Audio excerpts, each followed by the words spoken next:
Good evening. I'm Karen Fisher, the Executive Officer for CNSA, and welcome to our webinar tonight, Unzipping the Taboo, Addressing Sexuality and Intimacy as part of Cancer Care. The Australian Cancer Survivorship Centre, in partnership with Cancer Council Victoria, the Clinical Oncology Society of Australia and the Cancer Nurses Society of Australia, is proud to present tonight's interactive webinar. Welcome to tonight. So as we're waiting for a couple to come in, we've got about 58 participants, so welcome all of those. We'd like to first do a quick audio check, just to ensure if you could raise a couple of Zoom hands to let me know that you can hear me, the sound's coming through. The CNSA acknowledges and pays respects to the First Nations people as the traditional owners of the land. We pay our respects to the elders, past, present and emerging, and acknowledge the different nations across Australia in which we all live and work. CNSA will continue to work together with Aboriginal and Torres Strait Islander peoples to shape a health system which responds to the needs and aspirations of our community. In the spirit of reconciliation, partnership and mutual respect, we also acknowledge any sorry business that may be affecting our communities as a whole. Again, thank you and welcome to tonight. Tonight's webinar is an interactive webinar and we will be using Mentimeter, which you can open in your web browser or on your phone. And we're also going to place a link into the chat, which is at the bottom. So you can see Tracy Amanda's already just put that into all of us, to all the panelists. And Tracy, if you could put that into all of the people, to everyone, then everyone will be able to see that. So down below in the chat at the very bottom of the Zoom, we've put in the Mentimeter links. We'll be using this throughout the webinar to ask you, the audience, a few questions to get to know you a bit more. There'll be a QR code and a number code displayed with each question during the webinar when this occurs. And we would appreciate everyone's involvement, and it's also completely anonymous. So please have a look for the link down in the chat. Now it's my absolute great pleasure to introduce tonight Dr. Amanda Horden. She's the Director of Bayside Healthy Living, and Amanda will be facilitating tonight's webinar for us. So thank you, and isn't she absolutely fantastic? Thank you. Yes, very much. What a lovely warm welcome, and I'm so excited to be with you all tonight. And the thing that excites me most about unzipping this great taboo is that we've got such a collaborative nature and arrangement here. So not only am I going to be calling on an incredible panel of experts, but we've also got this great collaboration between the Australian Cancer Survivorship Centre, between Cancer Council Victoria, my old home for over 18 years, with the Clinical Oncology Society of Australia and Cancer Nurses Society of Australia. So we do want to say thank you to the Victorian Government for making this possible. We do just want to be able to say that not only could we not have done without that, but we love that we're brought together to unzip the great taboo, addressing sexuality and intimacy in cancer care. Before we really do start unzipping things, we just want to take a moment just to say that should anything trigger or become quite sensitive, please do reach out. For anybody that you know or anybody that's affected by the sensitive nature of this topic, please reach out to 1800 RESPECT, online or in person. So I am Amanda Horden, and I am the Director of Bayside Healthy Living, and I have been banging on about this topic for a long time. And it's not just because I get to show pictures like this, but it's so much so to the point when I got down my bag of boas today, my long-suffering partner said to me, "Can you just stop talking about it? Can we just do it?" But tonight we are going to talk about a lot. We're going to talk about what shapes and influences our perception of sexuality, what sexuality and intimacy actually are. But we're also going to go on an adventure to actually explore that these social constructions all around us. Because let's face it, when we've got billboard posters like this, bus shelters, magazines, TV advertising, wherever we look, we see young, beautiful bodies selling sex. Now, I don't exactly know what he's selling, but you'd have to agree that with a body like this, he could sell anything. And when we move our focus to the turkey, has anyone seen a turkey this size? It's quite difficult to actually find the turkey, isn't it? So sex sells everything from turkeys to whatever he was selling to definitely cars. I mean, this one takes the cake, doesn't it? But what I'm really saying is that when we're bombarded by these images all the way around us, they're plastic, they're wrinkle-free, they're pubic hair free, they're disease free, they're scar free, they're flab free, they're not really real. And so when we're shaped and influenced by these social constructions of sexuality all the way around us, we're often given subliminal messages about what sex is and what it isn't, and that only the young and beautiful are sexy. So that when we come as clinicians in cancer care to face people who are in our care, who are different from that, it's quite difficult for each of us here tonight to think about our patients as sexual beings. And I'm going to use the word patient tonight rather than consumer and rather than client, but patient. So it's difficult for us to think about every patient in our care is a sexual being from the moment they're born to the moment they die, just like you and I. So when we see these images, we think, what should we do? How do we open the topic? When I was at a hospice in New Zealand some years ago, the family sent me this photo, and it's because one of the nurses went to a workshop, just like you're doing tonight, and she came back all inspired and empowered. And she said to this very lady, what can I do to support you in a more intimate and sexual way that kind of identifies and honours who you are as a person right now in this hospice? And the woman apparently took a really deep breath and she closed her eyes and she said, if you could just leave me in peace for an hour, unhook my syringe driver, run me a warm, fluffy, soak me in a bath, and a tiara and a boa might be pretty handy as well. And she died 3 days later with a smile on her face. So what we're here today is to really explore and understand how just hearing the words, you have cancer, forever changes a person. It changes them physically, mentally, emotionally, and existentially, the meaning of life.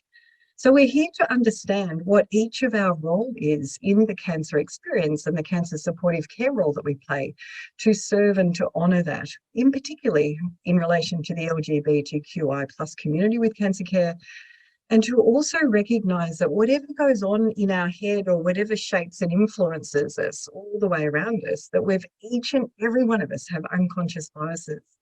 And we want to recognise those biases and perhaps even more importantly, identify how to overcome them or how to put them aside so that we can really be present and really listen to the patients in our care. So that's the goals and objectives for today. We want it to be really interactive. We want you to be able to ask questions along the way. And we're just going to have little stop points at the end of each segment and have a good session at the end of that as well.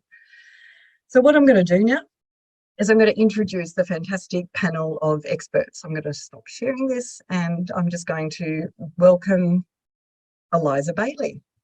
Come on down, Eliza. Thank you very much. So, it's so exciting to have you here. And what I'm really excited about is that you're a radiation oncology nurse and you're studying sexology. Now that just makes my heart sing. So what's important for you tonight? What's important for you to be a participant and a panel participant tonight? What are you hoping to get out of that? I really want to spread the message that having conversations about sex and sexuality are really a natural and normal part of cancer care and healthcare, and that every single one of our patients deserves to have an opportunity to learn about and discuss the side effects of the treatment on their sexuality. Oh, that's fantastic. Thank you. Music to my ears. So thank you very much, and we'll look forward to calling upon your expertise shortly. So now I'd love to introduce Professor Kate White.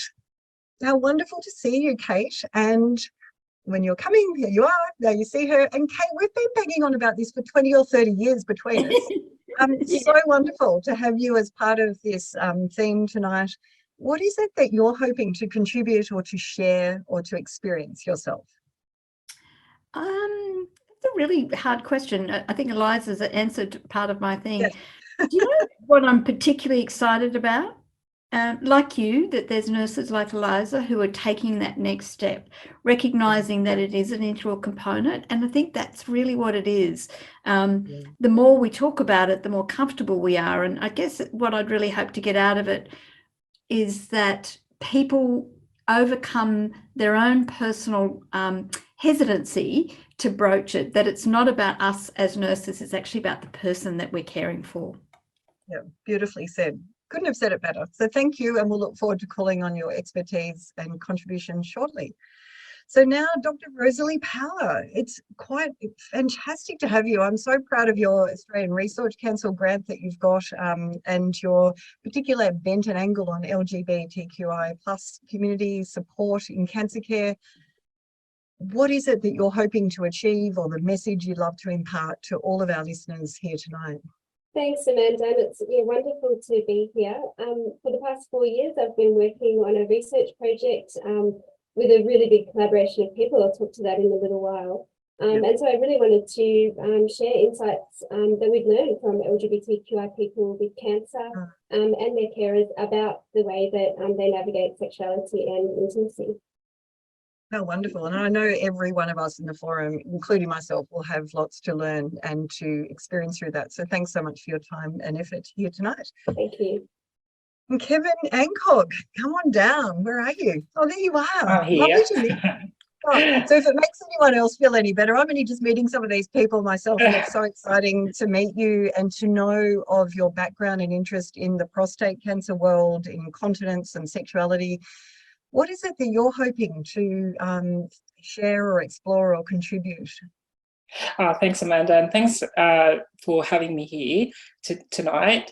So I am a prostate cancer specialist nurse at RPA, and as you all know, we're all supported by the Prostate Cancer Foundation of Australia. There's around 100 of us in the country, and this is really a fantastic opportunity for me to share my experience as a clinician and hopefully to inspire other health professionals out there as well who struggle in tackling the topic about sexuality to the patients. And trust me, I've been on that shoe, and I know it takes a lot of courage and also practice to be confident in talking about sensitive topics to your patients. And hopefully you all learn something tonight. Yeah, that's fantastic. Courage and practice. That's a great conviction. So thanks for that. And I look forward to bringing you in shortly. And Russ, welcome, Russ. Russ Glass. Hello. Oh, hello, how are you? Welcome. And thank you so much for being our panel and our consumer advocate and representative and whatever else you want to call yourself. What do you hope that we will share and receive from you and your story that you're going to share with us shortly? Yeah, look, thank you so much for having me be part of the panel. I think it's so important that when we're talking about these issues that real people are represented. So I'm the gay man that's had an experience of cancer 3 years ago. Yeah, I think just sort of to talk about the experience that I had that was relatively good, but depended on quite a few variables. And to also sort of push some buttons and get some conversation started about kind of some of the challenges that sort of people from queer communities do face, sort of going through a traumatic and challenging cancer episode. That's great. And I hope, and I'm absolutely sure that you're going to push many of our buttons in a good way that will lead us back to what all of us want to do, which is to be able to listen and support and to provide patient-centered care in a way that serves them rather than us. So thank you very much for that. So now I'm just going to move now. We're just going to move to the Menti questions as well. Oh, thank you so much. We've got this wonderful Liam in the background. And what we're doing now is we're trying to, because even though I'm told that there's many of you out there, I can't see anybody, and it's like I'm talking to myself. So what I would love to do is just get this really interactive, and we're going to run you through 4 questions. And like Karen said, it's not baseline, it's not assessment, it's not getting it wrong or right. It's really just saying the first thing. So we want you to be able to just scan your phone, use the QR phone, and just take yourself to the very first question, which is, do you routinely discuss the impact of cancer and cancer treatment, sexuality and intimacy with cancer survivors? So I just want the first people to just come and just say the first thing that comes to you. Do you routinely just incorporate it? Have you found a way yet? Yep, this is great. So some of the time, most of the time, never.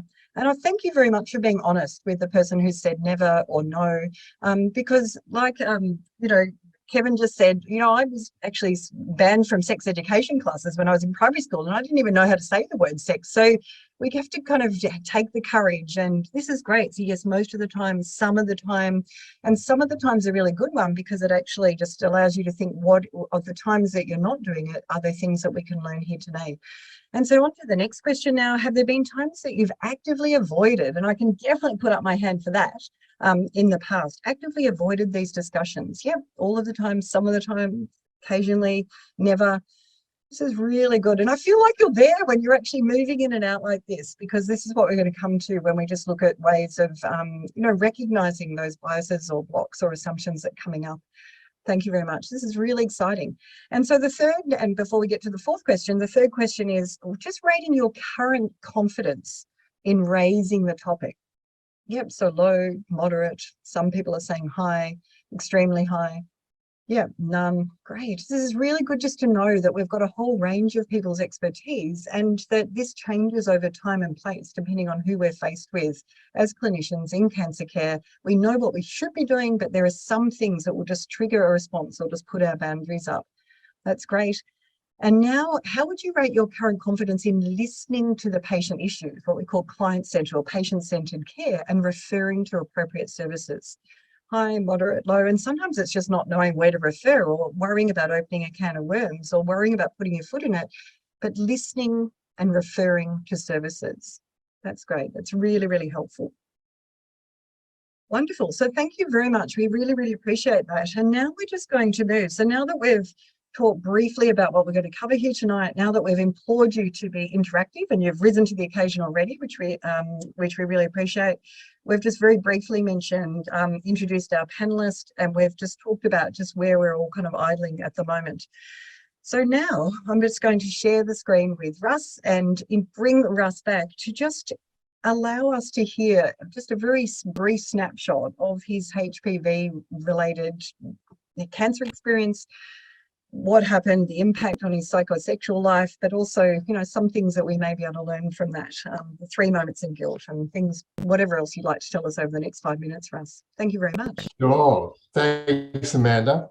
I'm a 59-year-old gay man, was diagnosed with head and neck cancer located in my tonsil, and had gone through to my lymph nodes in my neck 3 years ago, and it's actually my 3-year anniversary last week of finishing radiation.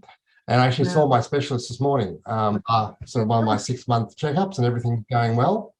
So that's good news. What a big day! It's such a roll on the coaster. Was HPV.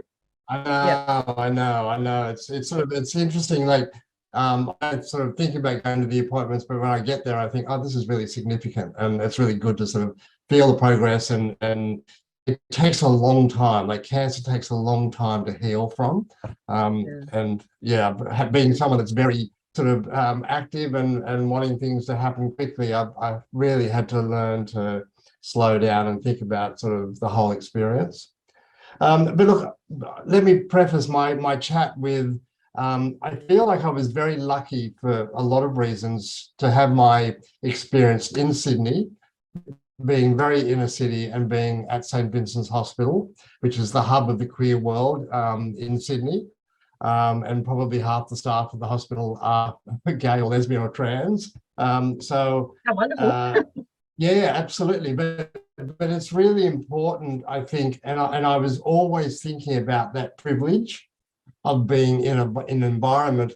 I've had other different treatments over the years in that hospital as well, and most of the time had a pretty good experience, but my cancer experience overall was very good, and there was no jarring moments. But that's because I'm in one of the top sort of queer hospitals sort of servicing the queer community, so they're probably going to get it right. But I was always thinking about if I was going through this anywhere else, it would be a very different story. I was also very connected. I work with an organisation, ACON, and we work supporting people living with HIV, as I have for 33 years now, and the prevention of HIV and lots of queer activities under the ACON umbrella. So I'm sort of immersed, sort of submerged in sort of the queer world. So I'm a fairly confident sort of gay man. I kind of can navigate through services and the system, and but I would imagine that with most, and I use the term queer for LGBTQ, just to shorten it a little bit, sort of, so queer is sort of my way of expressing the community, but I would imagine most queer people have moments throughout a day where they might think about what they share with someone. So going through a cancer experience is already sort of jarring and challenging and traumatic. You want that to be as open and as receptive and welcoming and understanding and knowledgeable as possible. So you don't even have to really think about sort of who you are. You want to bring your whole person into the experience and not think, well, I can't say that, I can't do this, I can't say that. For example, kind of, I don't remember anyone ever asking what my sexuality was. It certainly wasn't on the intake form. So I'd like to sort of see that be part of the process of sort of identifying and supporting people. But my cancer was head and neck cancer, so it was affecting my throat. And I'm a gay man and I like oral sex. So there was no conversation around kind of what the impact might be on that part of my sex life. I just had to kind of work it out. That's what I did. I just sort of worked it out. And can you tell everyone to the 3 moments of guilt? Sorry to jump in. I'm just trying to keep it to time. But you did mention the 3 moments of guilt. Yeah, well, the 3 moments of guilt for me were coming out earlier on as a gay man. So there was sort of I came out in that sort of that sheltered way and hidden way and secretive way, and had to navigate that and navigate the guilt of that. And then my diagnosis of being HIV positive at about 26-year-old, there was the guilt of that. And then there was this moment when I was diagnosed with the HPV cancer, that I realized that sort of the HPV is sex related, and it's about sex and me sort of loving oral sex and all sorts of sex. And there's this other moment of, like sort of being that person, there was this instant sort of feeling of sort of guilt in what my cancer was all about. I quickly reframed and could put it in perspective, but it was really interesting to sort of have those moments throughout my life where it's been a challenge. I guess it just builds on the fact that these are the levels and the layers of sort of personal sort of attributes that people bring into experiences like this. Yeah, and that's a beautiful segue into the next section, which we really appreciate, because we're trying to say that it's more than you know, just about penetration. It's about the whole person. And what you've really said is that I wanted to be seen and heard, and I'm encouraged to be the whole of me, including my relationship and my sexuality and the intimate aspects of my life. So we really appreciate you, and we're going to draw on your other expertise, your lived experience expertise, but also your, you know, advocacy for the queer community and everything else that you bring tonight. So thank you so much for sharing such a touching and humbling story, and also guiding us later on with how do we open those conversations, how do we navigate them, and how do we move forward as, you know, clinicians, so that we could better serve you, no matter what hospital we work in or what context we work in. Yeah. Thank you very much for that. Okay, so now that you've heard from Russ, and we're just going to, it brings us back to, well, what is sexuality and what is intimacy, and how can we get better at just really listening, understanding the patient's need, getting out of the way of ourselves, our awkwardness, or the curly questions to our head, and to come back to what's really important, which is witnessing, listening, and, you know, serving the patients in our care. So often we go to the World Health Organization, and it's pretty bland, but it's basically saying, what is sexual health? It's a state of physical, emotional, mental, social well-being. It's not merely the absence of disease or dysfunction or infirmity. And you'll notice all this medicalized jargon here, and you'll actually be aware of the fact that medicine has tried to, you know, talk about coital imperative and orgasmic capacity and libido status and menopause status and erectile dysfunction and girth and width. And what this definition is trying to say is that it's way more than that. And as Russ said, it's about the whole of me, coming to this experience, hearing that I have cancer, and navigating and moving forward in a powerful way as a response to that. The Cancer Council Cancer Council Australia wrote this beautiful book, Sexuality and Intimacy, and I quite like their definition, which is more about the way we feel the emotional closeness, how we develop and maintain intimate and personal relationships. But also the really profound thing, which is also relevant to us as health professionals, is it's closely linked to how we relate to ourselves and others.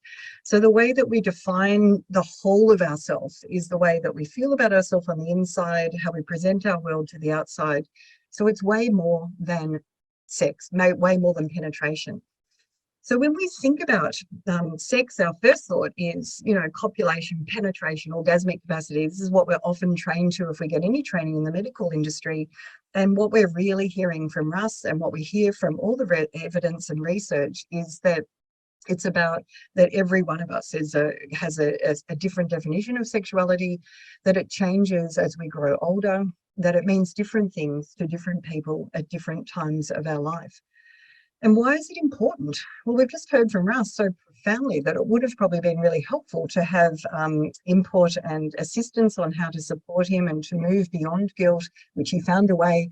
But we know that every part of us is altered as a result of hearing the words, you have cancer, not only in the genitalia or the breast areas, but in any aspect of our body. And this has the potential then to impact how we see ourselves as a person, how we view ourselves, our energy, our focus, our deep ability to be able to connect, or our inability to be able to connect with others. On a really practical, logical, tangible level, why is it important to address? I often say to clients in my care, it lowers anxiety. If you're in a comfortable pattern and if you feel comfortable and confident back in your body after cancer, usually your anxiety can lower, you can sleep better.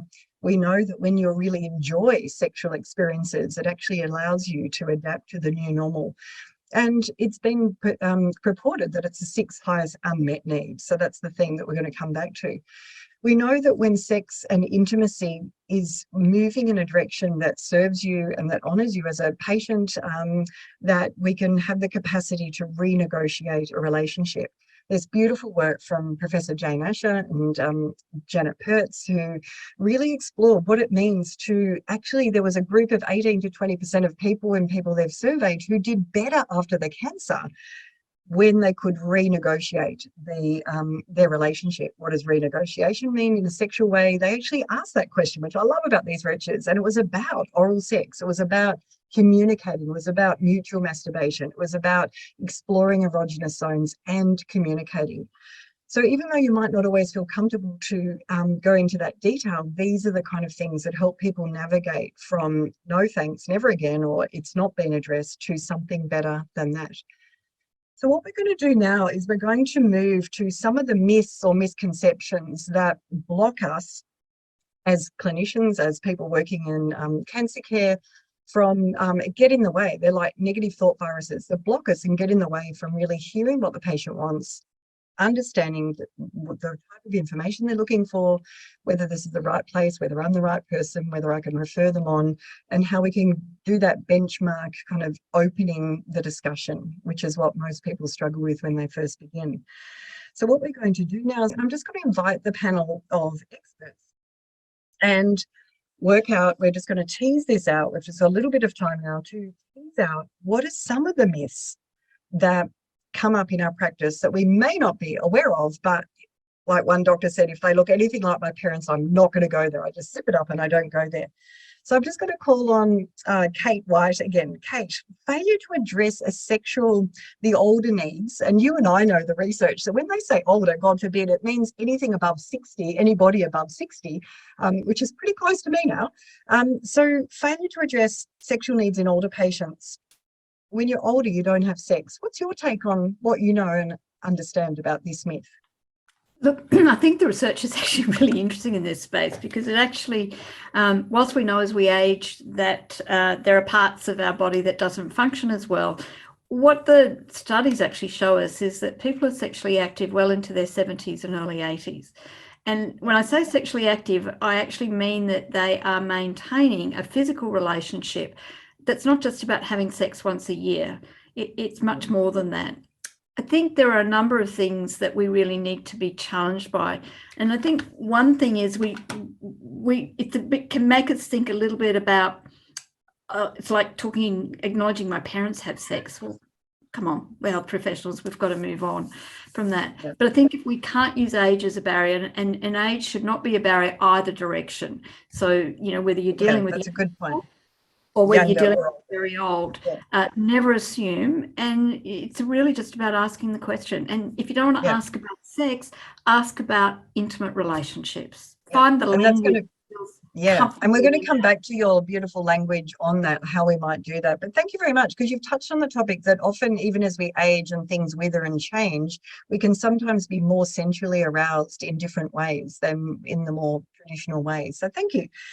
So now we're just going to move to Eliza. Eliza, we'd love to hear just your take on, it's disrespectful to talk about sexuality and intimacy, especially in cancer care, especially in the wards or in this environment, the outpatient settings. What's your take on that? I think that this comes from the fact that we're not taught how to have open, healthy conversations about sex. These things aren't modeled to us. What we have is, the advertising that you showed us at the beginning and not much else. And so really in the context of healthcare, I think it's quite normal to have these conversations. And if you're really struggling with this, what you can do is frame it in a way to say that sexuality is a really important part of quality of life. And so I want to talk to you about all of the different parts of your quality of life, and also that we want people to live really well after they have cancer treatment. And beautiful. Sexuality is a part of that. I hope you wrote the opening line down, because it's a beautiful opening line, and we're going to come back to good opening lines and just getting started in the conversation a little bit later. So thank you for those lovely words. And Russ, you really touched on this in your story, and I'm just wondering if there's anything else to add to that. It's not a patient concern. So if you, like when you didn't have the opportunity to mention your partner, or there's an assumption that if you didn't raise it, then it's not important. Have you got anything else to add just briefly about that being pretty much an unmet need? If you don't raise it as a patient, the health professionals caring for you aren't going to address it. So it remains. Yeah, look, I think it's just sort of understanding that we don't all live in a heteronormative world. So our life experiences are all very, very different. So just not assuming that I'm going to have the partner that you assume that I might have. Don't assume that I'm a straight man. Check your assumptions. Well, don't assume that sort of this is the type of sex that I have. Sort of understanding that there are ways, and somebody did say, it might have been Eliza, it's something about the language.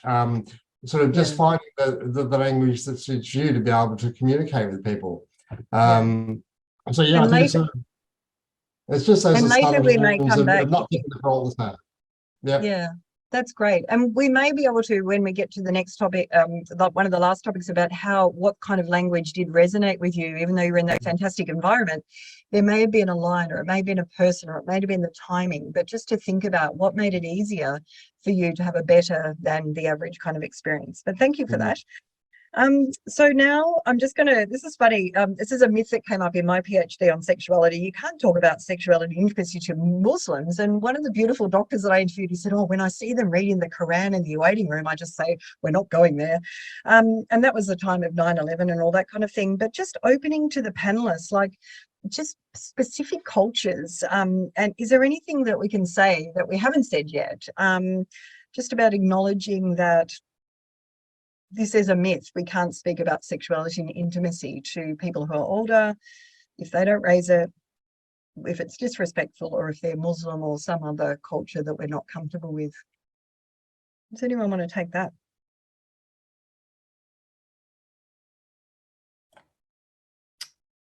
So I'm just going to get Kate. You just clicked on. Thank you. Thanks. Thank you, Kate. You're always there. Yeah, no, sorry. I thought we can't leave you hanging. That's all right. I think culture is important for two reasons. One is that we come with misconceptions, and there's ways of actually addressing that. But I think the other part about culture that we need to be really mindful of, given that we're talking to nurses, is we are a multicultural nursing workforce. Yeah. And some of the taboos that people bring in to from their background and from their own cultural beliefs and stuff can be a barrier as well. So we've got to be a bit respectful about that. there are ways to ask the question, and it's always important to look at who might be your cultural brokers. And like, you know, it was beautifully said before, just looking at quality of life is a really lovely generic way of coming in, and that this is part of my role as well. So thank you for jumping in. And it's all about rainbow flags to show support. Rosalie, we'd love to have your opinion on that. I know we're going to have a lovely section with you very soon on the LGBTQI plus community, but with rainbow flags, I've got the rainbow flag up, I've kind of ticked the box. What's your take on that? Look, I think it's one of the ways that we can demonstrate support for LGBTQI plus communities, but if you don't know what it means, that can actually be really dangerous and difficult for patients to navigate. So there's actually a lot more that we need to do. It doesn't stop with flags. I think at a really basic level, it means being aware that LGBTQI people exist. We come in all shapes and sizes, and you might not be able to tell who we are without opening up the conversation with us. If you're relying on the presence of a same gender partner, that might work for some people, but some people might not have partners. And for people who are trans or intersex, that's just not the way that you work out who they are at all. Russ talked about as well that difficulties that LGBTQI patients can have in deciding if and when and who to tell about their identities. And that is a really big difficulty that people face in cancer care. And we particularly saw that in our younger patients. People were worried that if they disclosed being LGBTQI, that their healthcare professionals might not fight as hard to save their lives. That's a really distressing thing to hear from patients. So it's really important that we create environments that signal awareness and safety, but that we're also informed about the histories and unique needs of LGBTQI patients and what we can do to support them throughout their cancer journey. And that's a lovely segue, because we're going to get you up in the next section to talk more about that, and we are really looking forward to that. So thank you for your contribution then. Thanks, and Kevin, I'm just wondering that, you know, have you ever experienced this, or how you would override this thing? If I open this up now, like, I don't have the time, this isn't a place, I've got more important things to address with them. If I open it up, it's like opening Pandora's box or opening up a can of worms. What's your take on that, in terms of it being a myth and a block that can just hold us back? Well, very important. There are 2 points in that, actually, that statement. So it may open a can of worms. The first part, this part, may not be completely a myth. The topic may or may not open more issues, actually, or, you know, also known as the can of worms. However, not bringing up the topic will most of the time lead to more complicated issues, really. And if you're not prepared to address any problems that you may uncover by bringing up the topic, please know that there's always someone out there who could help you, or who could help your patient. So I guess part of your role is knowing really well who are the experts in your team, and knowing, you know, what their expertise, so you can refer patients to them. And always remember that the key to treating a condition is really recognizing what you are trying to treat. And this principle goes well with tackling sexuality. 100% ask your patient in the most respectful way, and provide reassurance that you will find a way to address the issue, not necessarily by yourself, but, you know, your colleagues or other clinicians in the team. And as you said so beautifully at the beginning, with courage and practice, you just get better at recognizing that if you open the topic, you're validating and making it an okay topic for the patient, and that it's part of our requirements in the clinical psychosocial guidelines. So we know that it's something that's important, but sometimes our own fears get in the way. And so you answered that beautifully. And just finally, to anybody on the floor, before we move to our next session on discussing bridging the gap to discussions and closing the gap in terms of the LGBTQI community, just, you know, everyone has a category. Like, we know those old demographic boxes, you know, are they single, married, divorced, you know, whatever. But the presumption that not everyone fits into a category, where there's kind of no room for movement in our old-fashioned, archaic way of collecting patient data for patient records and medical records. Does anyone have anything to say about that, or about that it's not my role? I'll assume somebody else is better at it or more experienced, before we move to the next session in a minute, well, in the next minute. Hello. Thanks, Eliza. Hello. Welcome back. Look, I would just say, in relation to sort of it's not my role, I don't think that any of us would ever say to somebody who is saying that they were having pain that it's not my role to take care of their pain or to support them or manage them in that way, or any other symptom or concern that they had. I think it's a way for us to say sometimes, I don't feel really comfortable about that, so I'm going to use that as an excuse. And it's, you know, an opportunity for us to reflect on ourselves and learn what we can do better. And in terms of categorization, I think what Rosalie said really beautifully is that, and Russ as well, that people are coming as human beings, and so with their human experience, and so we don't need to go down the path of categorization. We can just have a conversation with people to connect with them and learn about them and go from there. Yeah, and to learn together and ask them, how's the best way I can support you, or to answer these questions as well. So it's beautifully said. Thank you very much. So thank you all. We're just going to move exploring the unique needs, because what we know, we bring Rosalie back to the podium, is we just know that the LGBTQI community, as she said, is more at risk, at a higher risk of having cancer, experiencing cancer, than the general population. But we also know there's a great vulnerability and often an invisibility that just makes it a fragile exchange and not so good communication. So we know that there's a higher rate of unmet needs. So I want to really welcome Rosalie back to just help us navigate, you know, just to understand the levels of dissatisfaction that have come out from her research, but also to just assist us to grow and evolve and just to rethink the way that we raise the topic with every patient in our care. So thank you very much. I'm just going to stop sharing that, Rosalie, and just bring you back. Welcome back. Thanks, Amanda. I've got a lot to say about this, so I'll rely on you to keep my time. Yeah, I will, but it's great to have you. So we love your enthusiasm. Yep. Thank you. So LGBTQI people have been described as an invisible diversity in cancer care, like you touched on, Amanda. But recently there's been a couple of relatively substantive research projects in Australia that have contributed to understanding about the experiences and needs of our populations. So I'm going to talk mostly about the Outwith Cancer study, which is what I've been working on for the past several years.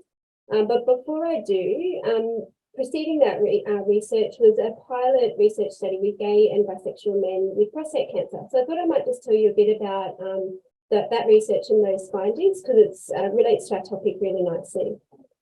So that research compared the experiences of gay and bisexual men with prostate cancer with heterosexual men.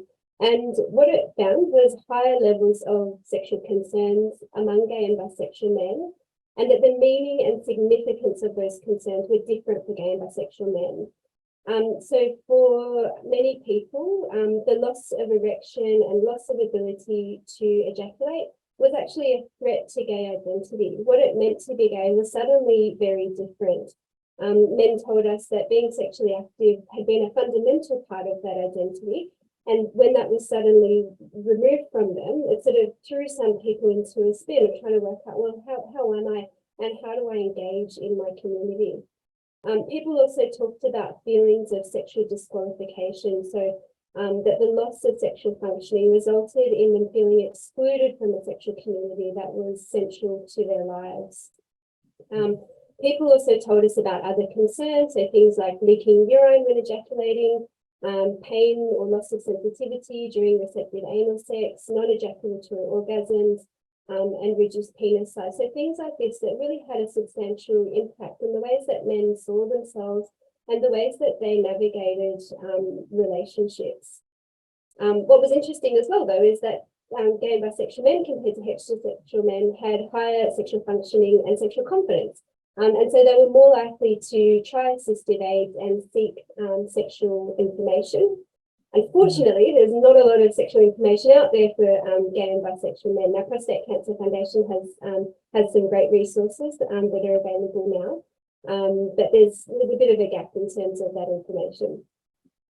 So that information sort of led then to, or that research then led to the Outlive Cancer Study, which is a 4-year research project that's a big partnership between the Translational Health Research Institute at Western Sydney Uni, Prostate Cancer Foundation Australia, Cancer Council New South Wales, Breast Cancer Network Australia, Canteen, ACON and LGBTI Health Australia. So some really big players in cancer and LGBTQI health. And the research was actually led, I can't take credit for it at all, the research was actually led by Professor Jane Usher, alongside other academics and advocates working in this space. And what the research wanted to do was find out about, well, what is going on, who are these people and what's going on for us in cancer care. So we've spoken to 430 LGBTQI people with cancer, 132 carers and 357 healthcare professionals. I wish I'd written that down in front of me, but I'm pretty sure those numbers are correct.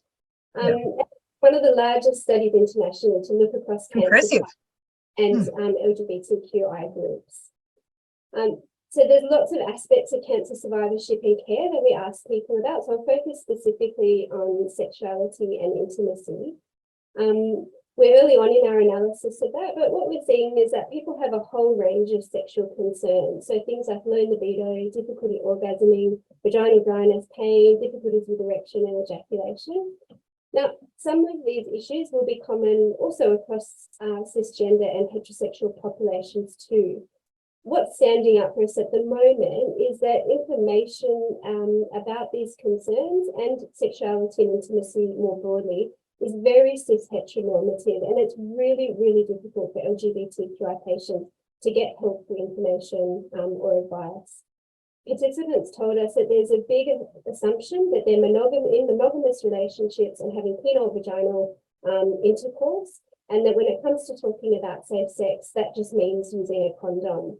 A lesbian woman told us she was having that conversation with her healthcare professional, and she said, well, I don't use condoms, so what do I do? And that person said, well, I have to come back. They left the room and had to go and ask their colleagues. And she just said, it was really embarrassing and uncomfortable for me to be waiting in the room thinking that she's out there talking about my sex life in the hallway, trying to get information. A 21-year-old gay man also told us that he was just cut off when he was asking questions specific to his circumstances. He was just cut off and told, just practice safe sex, so just stop asking me questions, kind of thing. So really difficult for people to navigate. There's also, so that's one part of it. There's also a range of embodied changes that people might experience that impact sexuality and intimacy. And some of these changes can last for years after treatment. So there's just too much to talk about. I'll just focus on a couple of examples. If we're thinking about people who've had a mastectomy, a bilateral mastectomy, we heard this sentiment a lot, that my nipples are hardwired to my clit. So what does it mean for me to have a mastectomy and my ability to orgasm? Feeling comfortable to have that conversation with healthcare professionals and being able to talk about the ways that you have sex was really difficult. It was not a receptive experience that a lot of people have. People also talked about body changes, so things like hair loss, weight gain, scarring, and how that might affect their sense of self, their body, their gender, and their sense of self as a sexual being. I think hair loss is a really interesting one. For many LGBTQI people, it's a way to signify our sexual or gender identities. And when we lose our hair, it can really challenge that expression and self-image. And we know in cancer care, a lot of cis women get support around hair loss. There's lots of programs around wigs and styling and all that kind of thing.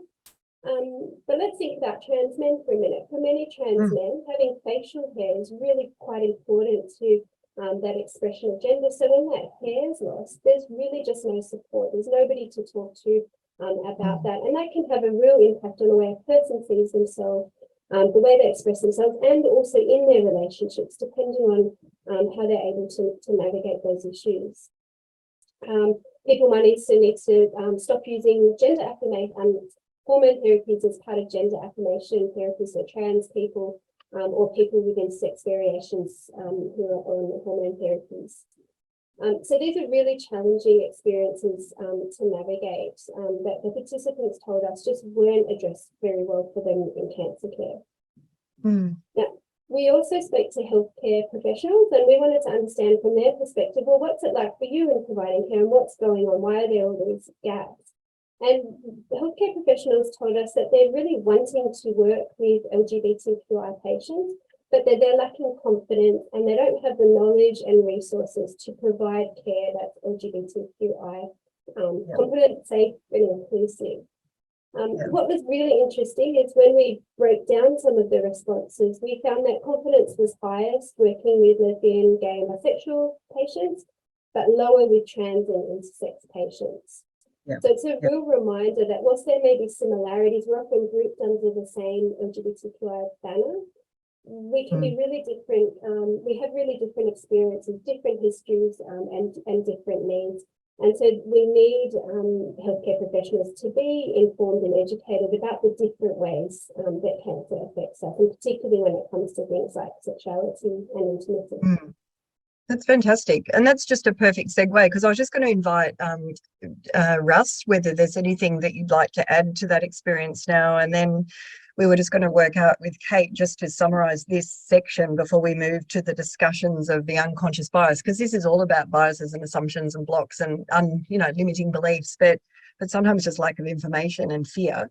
But Russ, have you got anything else to add to the work that Eliza's just shared with us? Is there anything that you want to add to that in terms of us as health professionals wanting to provide better communication and unzip it further and make it okay to talk about it in clinical practice?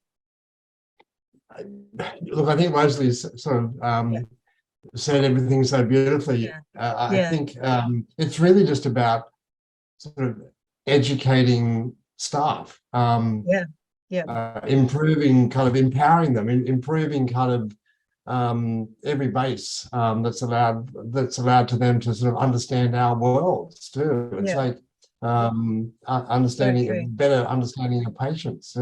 And part of it will come from this kind of forum of just hearing from, from your personal story, but also Eliza drawing a lot of data. Like, that's a lot of people. That's impressive data to actually be drawing on.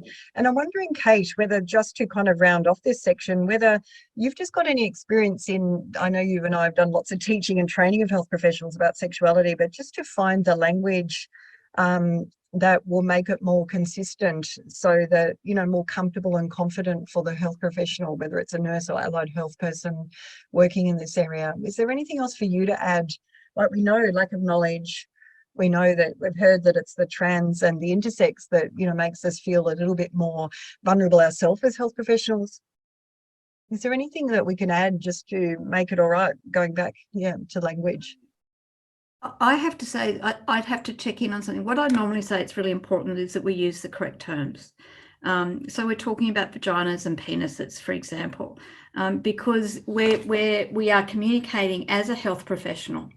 So, that's really important.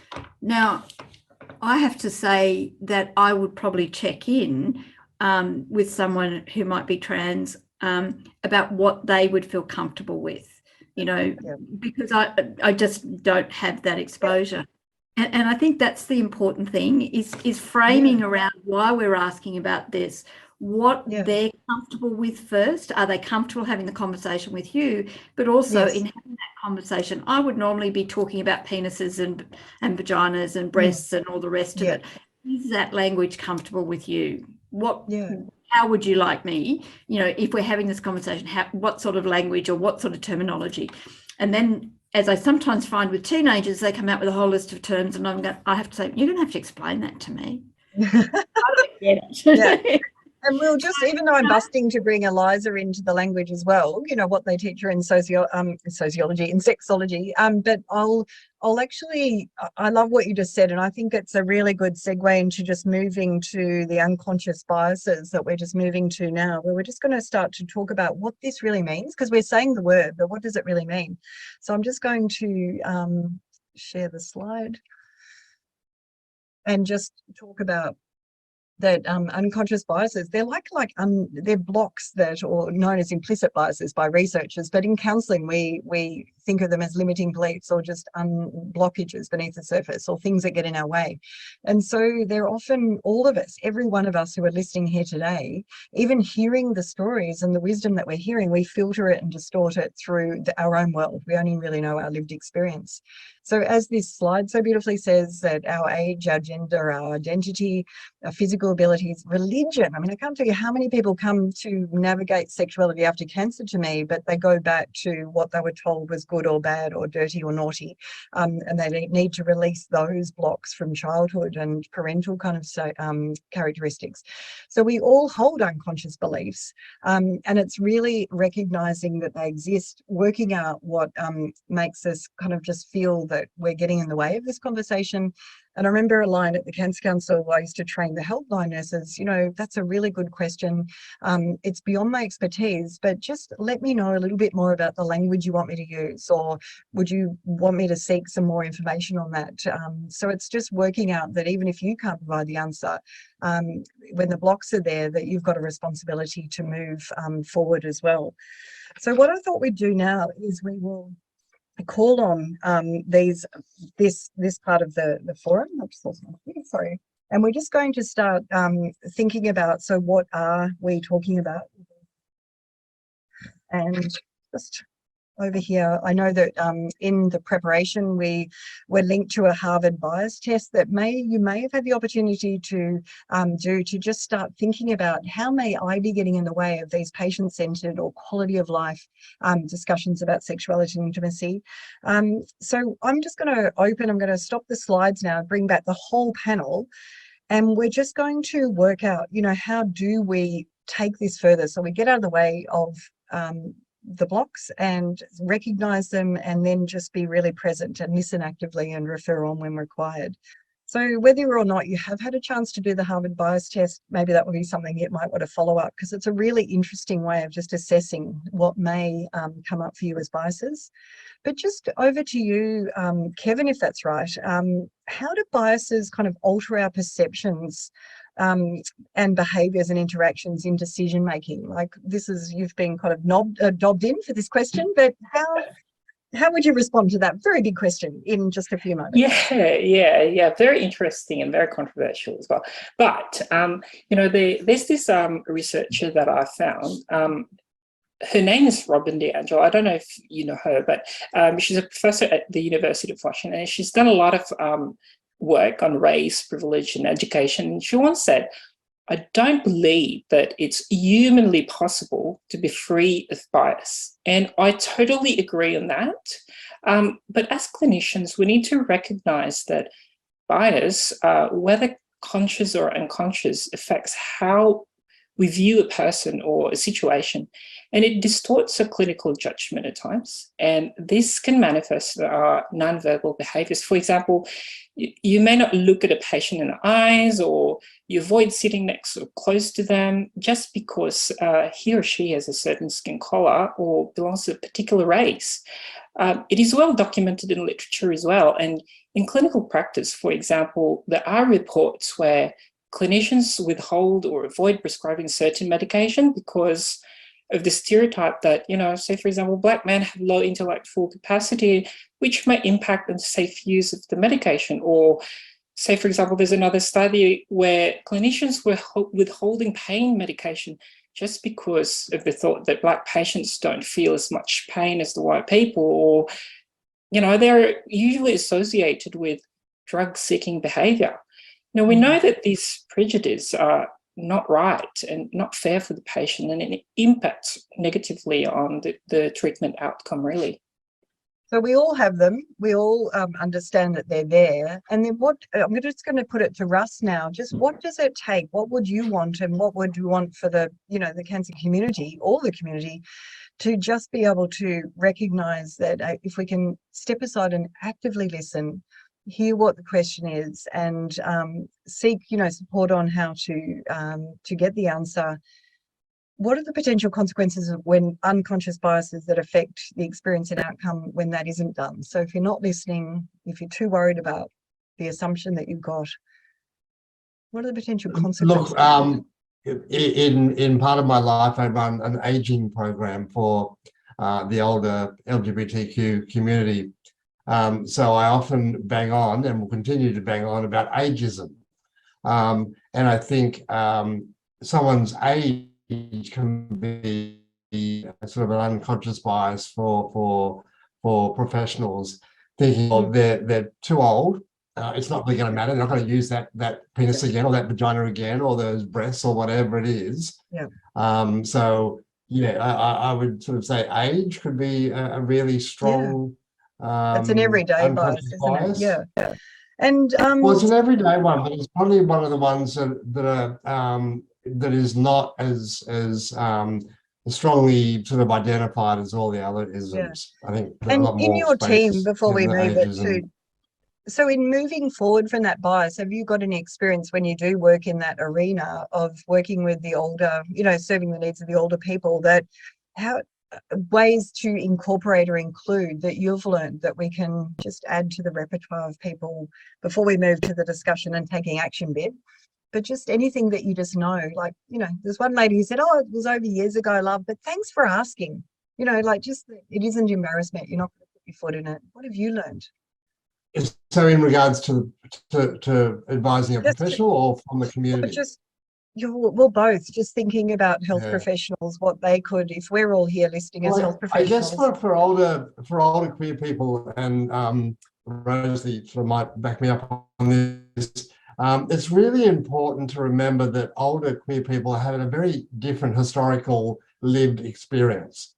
So for a long time, queer people have fought for services and fought to be recognised and had fears around going into a service, and so they've taken this experience all the way through with them. So if they're hitting a cancer experience at sort of 45, 50, 60, 70 or whatever, they've got a very different experience to say someone that might be 20 or 30.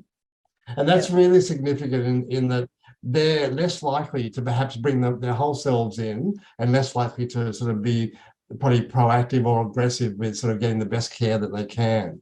So there's that historical experience, I think. That's great. That needs to be Kate's just put up recognised her and hand. understood.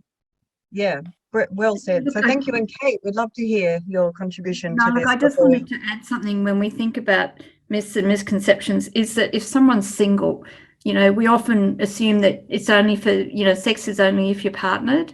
And again, age shouldn't be a barrier. So just making a plug, you know, if someone's single, please still ask the question and have the conversation. Yeah, so great. That's really good. I've had people in my practice 88 wanting to explore their sexuality. So, you know, age, the heart has no wrinkles, as a beautiful film once said. So that's a really great. So if we could now move the discussion, we're just going to talk, I'm just going to share the screen again for a little moment, just to get to the pointy edge, so to speak, of just what are we going to do about this and why is it so hard? And so just to get the conversation started, but we don't really need this, Liam, because, you know, they're all interacting. We've got these great questions and answers coming through, and it's probably more powerful to answer them as a panel. But we just thought that we would just come up with a few tried and tested lines that we've already got some beautiful ones that have been said by Kevin, by Rosalie, by everybody, Eliza, Kate. But many of the patients I see express concerns about how treatment may affect their sex lives. How has this been for you? Often people have been through similar experiences to you, have shared that they miss the physical intimacy or the touch or something else. How is this for you? And how has this experience affected the more intimate and sexual aspects of your life? So whilst they might be not your language, we want to really open it up now and just work on why is it so hard. It's just a continuation of the topic that we've already got. We're going to stop sharing, bring the panel back, and we're just going to spend the last segment before the question and answers time to really explore this, so that I'm hoping that by the time this 1.5 hours is finished, that some of you have found some good opening lines, because that's often where it gets stuck. So if you can have some opening lines that you could practice in the mirror, that exactly as Kevin said, it's with courage and practicing in front of the mirror is a great thing. But just if we could start bringing it back to Eliza and Kevin now, how do we overcome the reluctance to raise the topic or just to worry about offending people? I might put you over to Eliza just for a minute, just because Kevin had a turn, and then you can go in and out. Eliza, is there anything to kind of help us with that you're learning in sexology, or that you've learned from your clinical experience, that may enhance our own patients' experience here? Well, I had an interesting experience in sexology training, and sexologists every 5 years are actually required to watch explicit material to see where any biases they weren't aware of actually come up for them. And so, as I said in the chat, I realize this is not something that everybody wants to do, but I do really encourage you to look at the material that's available. There's great videos, there's great books. This can help make you feel more confident. Talk to your colleagues about it and practice hearing the words come out of your mouth. And one of my favorite things to say is, I don't know about that, but I can find the information out for you. It's as simple as that, isn't it? Because it shows that you've heard, that you care, and when you do say that you're going to find out, you will find out. And I always say document it in the notes at a discussion so that it's it's actually followed up, and that's fantastic. And Kevin, can you jump in and just, is there anything else you'd love to add to just overcoming the squirm in the stomach, or the feeling like you wish the floor would go through? So exactly, what you described, that was my experience when I first started as a prostate cancer specialist nurse. And I always often get like, what am I going to tell my patients about, sex? And because that's definitely, cancer surgery treatment definitely will affect them in that area.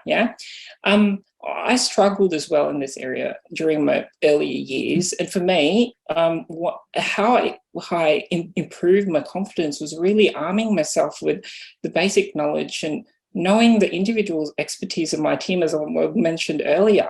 It really helped increase my confidence and willingness to bring up the topic about sexuality among my patients group. It's okay now because I did advanced studies in erectile dysfunction and everything. But I found that, when I first started, that was the most significant part. Really, so knowledge is power. So when you know more, that you don't feel like that you're not going to be aware. So you feel more comfortable seeking knowledge. You feel comfortable referring on to people.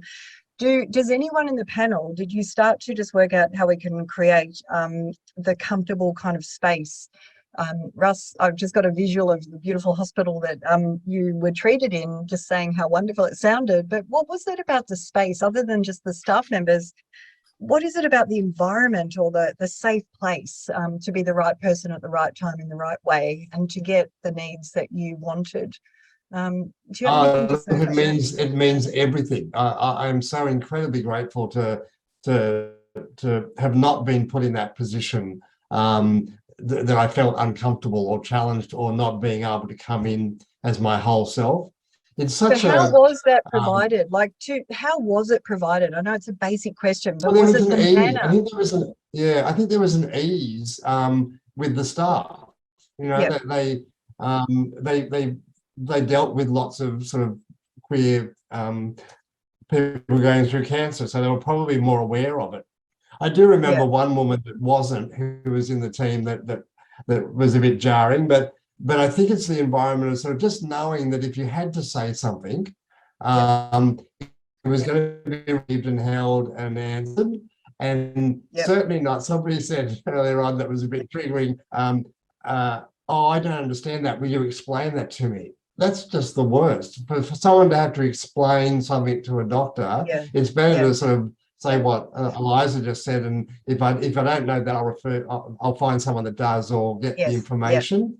Nothing. Because you don't want to be giving a sex class.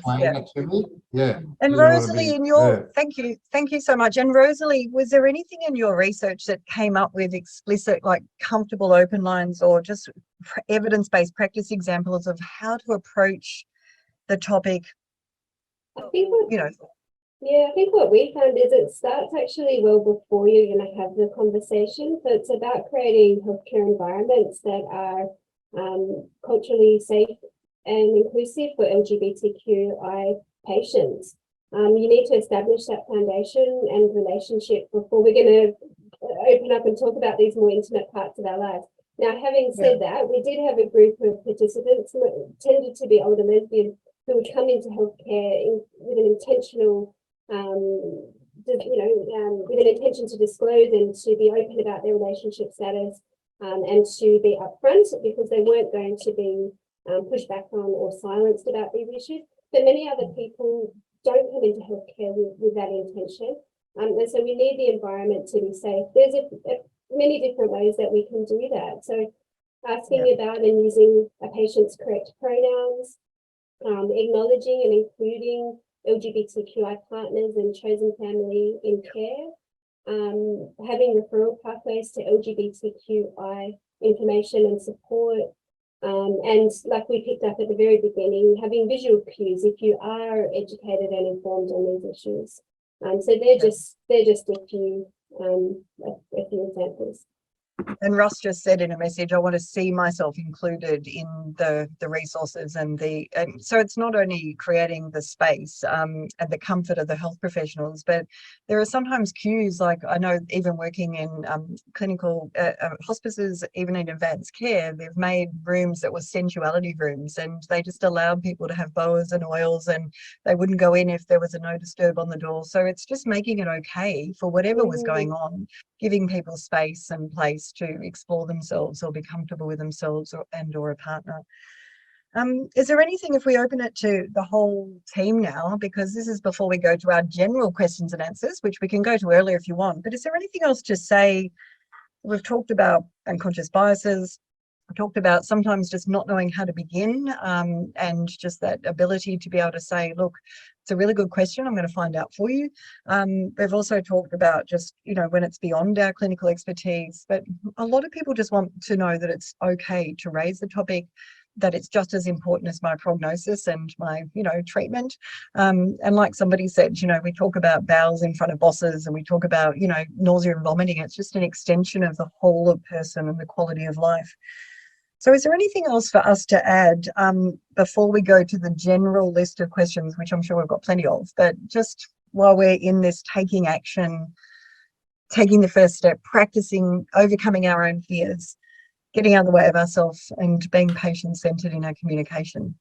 I think, I'd just like to add a couple of points, Amanda. I think one of the things is in relationships, emotional intimacy is incredibly important. And what cancer does is it actually interferes with physical intimacy.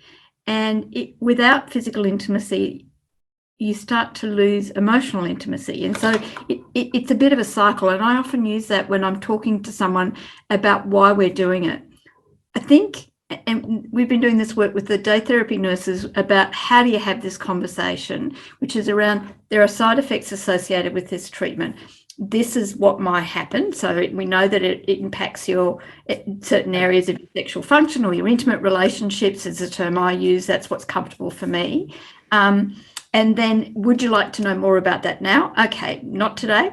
Look, I work in a really busy clinic. If that is an issue for you, before you come in next time, can you just let me know that you'd like to have a chat?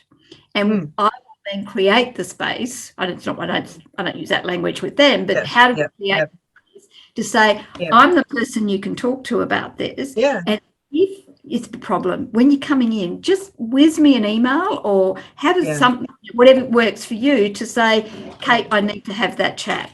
I'm there for you. And exactly. So you set it up beforehand as much as possible, and they know who to go to. And they know that you really care about it as well. So is there anything else that anyone wants to we want to cover just in the discussion? I mean, I think it's a really important part. I'd love to do it to the end, but we've got a general question and answer section that we'll move some of these comments to if we want to. But does anyone else have anything that they'd love to say just at this point, just to kind of round it up? We're going to give you a great resource list. Maybe just one personal point was, I'm in a long-term relationship, so my partner was along the whole cancer journey with me, and at most appointments, and if he wasn't a good friend, a good gay friend was. But it might have been nice just for the oncologist or the surgeon to say, how are you guys going? Just to open up the conversation. So we were there, but and my partner was always accepted, but it might have been nice for them just to say, how are you guys going? Like in that critical moment when I'd lost sort of 14 kilos and was eating kind of liquid food for sort of 3 months. It's just the personalized sort of sense of kind of it's the whole of you matters. It's a lived experience. How do I move forward? How do I adapt to the changes that I matter, we matter? But like Kate said, I'm so glad you said that, Kate, because there's a lot of discrimination against single people, and there's an assumption that if you're single, you don't go on. And then how do you raise the topic with a new partner is a completely different topic that we could get the Australian Cancer Survivorship Centre to pull us all together to do another one day. But are there any, that's a really profound point, and it goes back to you as a whole person, and knowing that even if we don't have the answers, if you know that it's okay to raise the topic or to share the topic, that, some good strategies can be put in place as well. So anything else before we're just about to flick? I'm sure we've got like 80 questions. I've got no idea, but there's 79 in the chats. I'm glad I'm not scrolling through those, but we're going to really thank each of you, because you're thinking on your feet here. Each of us have different kind of perspectives and understandings, but it's all about expanding the confidence and the comfortability and the likelihood of not only raising the topic, listening and not talking, and referring on to legitimate sources if necessary.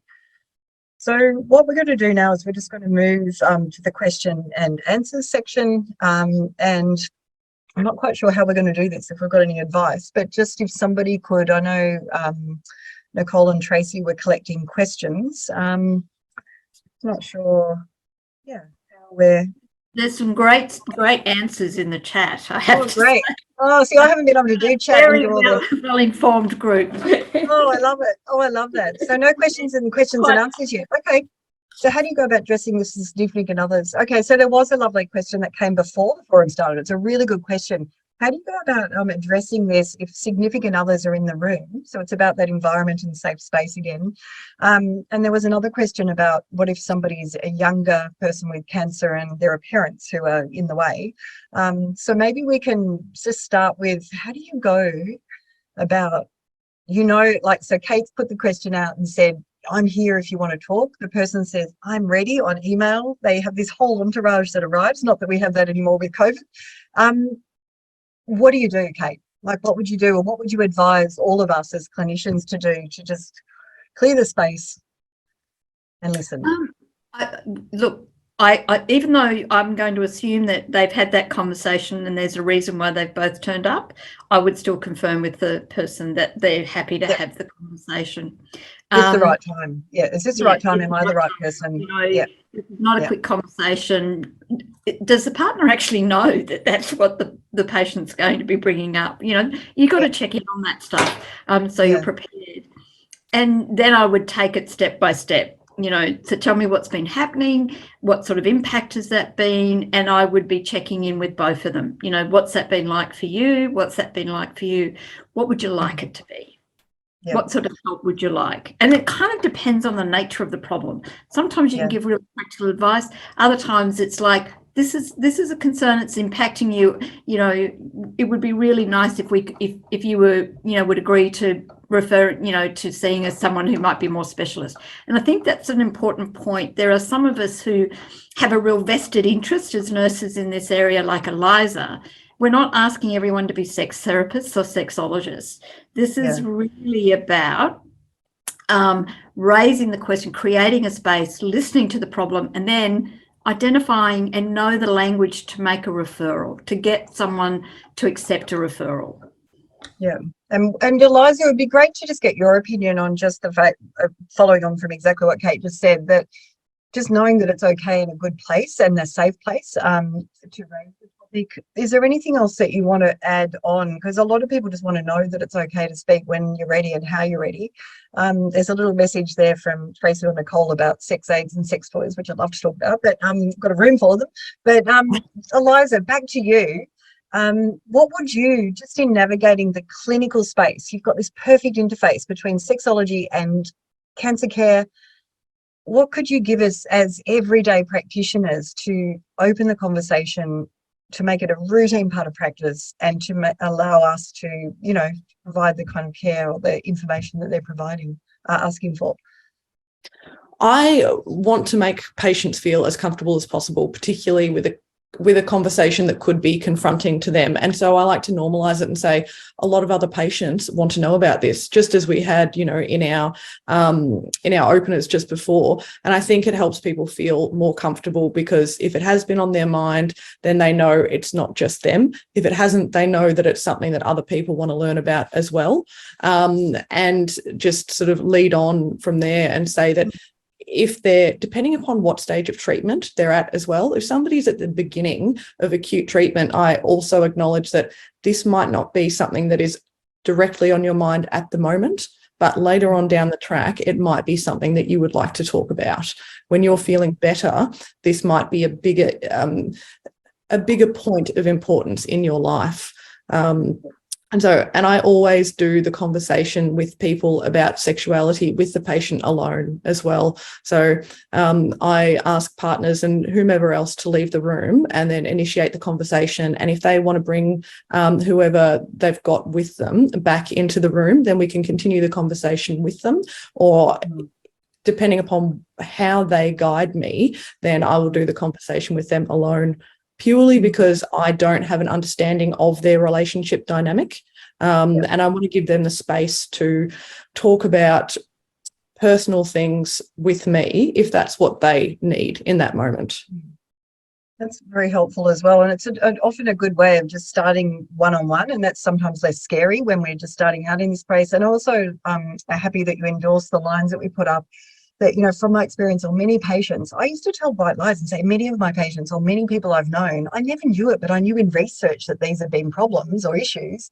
So I would say, you know, I've been told many times before, just to make me feel more of an expert, you know, how is this for you? So it's just making all that it's normal to experience these changes as a result of this cancer treatment, this surgery, this, you know, experience that you're going through, this emotional turmoil. How is it for you? So is there anything that anybody else we've got? I can't keep up with the chat because I'm trying to look at you all and my eyes are going like this, but is there anything else that we want to add? We've still got a lovely 5 minutes, so we may as well get into juicy conversation.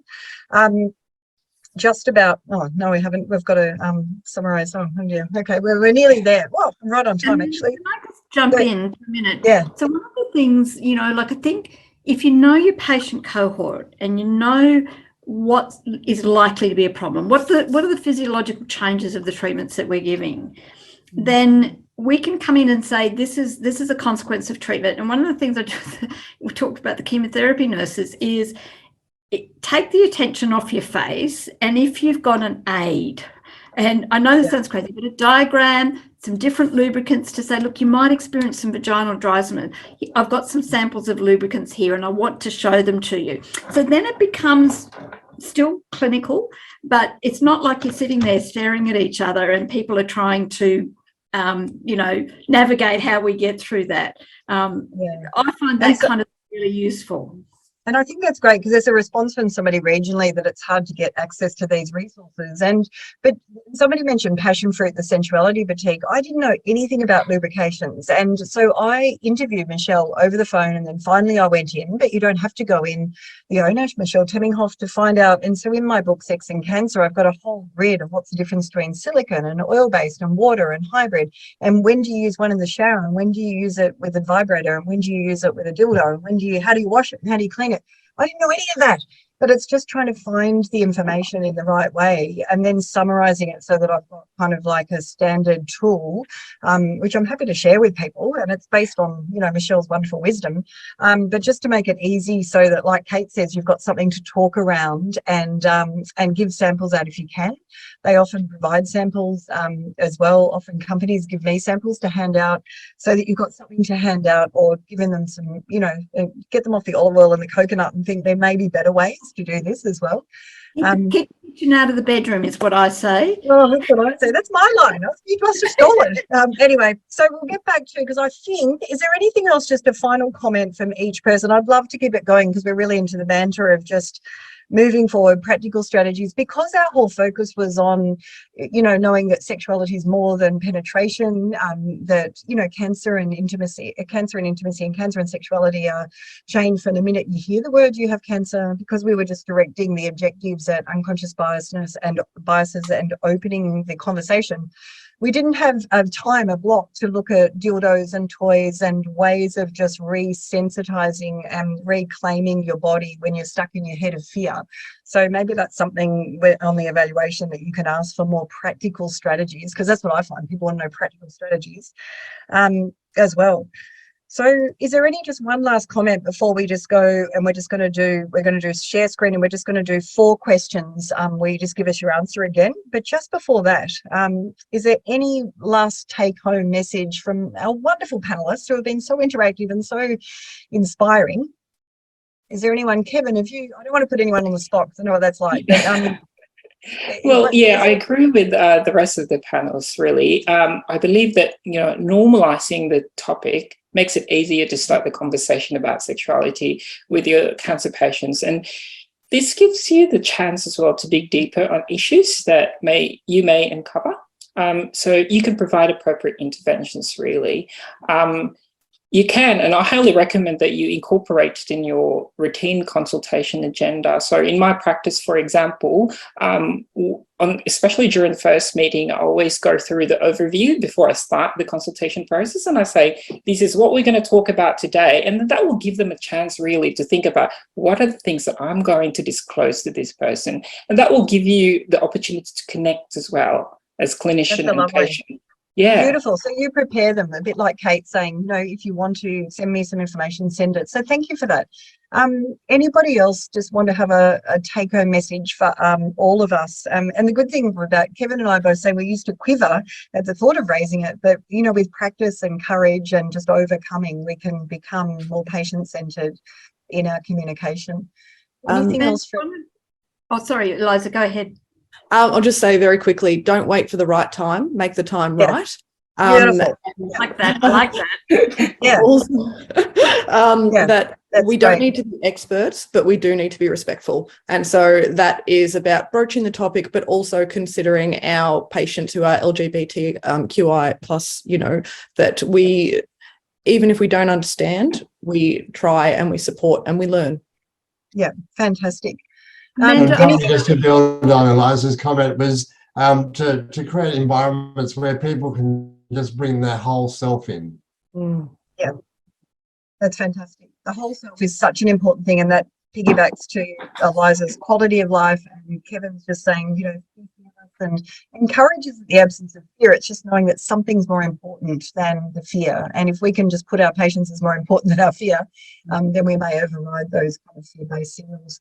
Anything, Rosalie, before we just sum off, because we're about to do 4 questions. I'm probably going to get the big wind up in a minute. They might just close me down.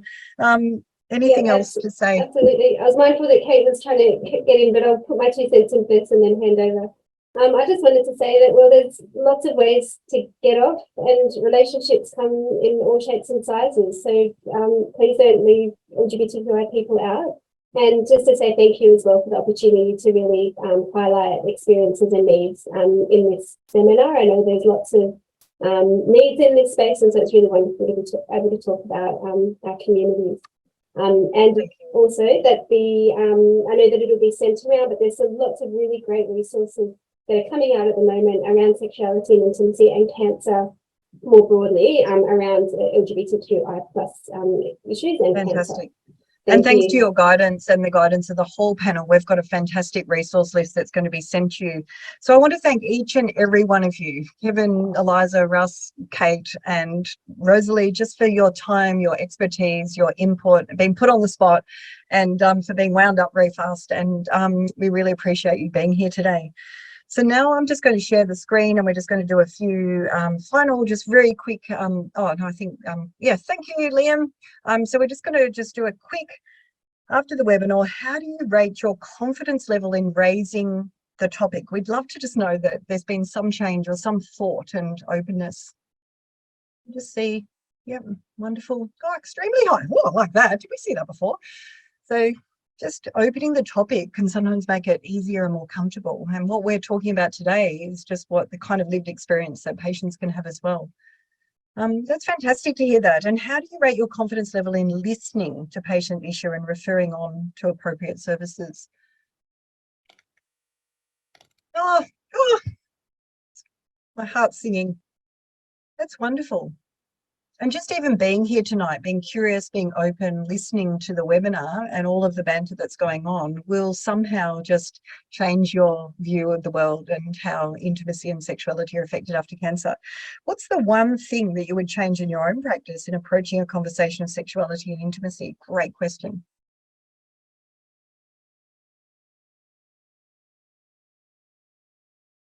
And then we'll be actually asking later for what will be other topics. Thank you all. We'll ensure that CNS. Yep. Thank you. So I think we're being round up now, and that what other topics, we're going to get a really good evaluation. So please, please, please fill in the evaluation. It's just about to be sent to you. And if you're anything like me, if I do it straight away, it's off my list and you might actually do it. So do it while it's fresh, while it's warm. Just a quick reminder about the 1-800-RESPECT for if there's been any triggers or anything that's come up for you as well. I just want to thank Victorian government funding, and I just want to just really applaud the fact that this is such a collaborative venture, and I hope there's going to be a lot more of it in the future.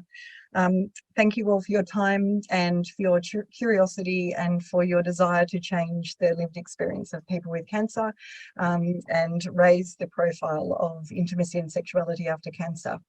Thank you all and good night. Thank you, Amanda. Great facilitation.